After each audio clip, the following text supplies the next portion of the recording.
Good morning and assalamualaikum. So, ipapakita ko nga po pala sa inyo ang aking Polish chicken. Real Polish. Ito siya. Ang isa kong Polish. Nanggaling pa ito sa Davao.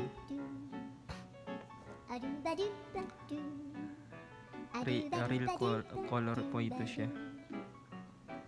At nakita niyo mga Brahma dyan at mga natives.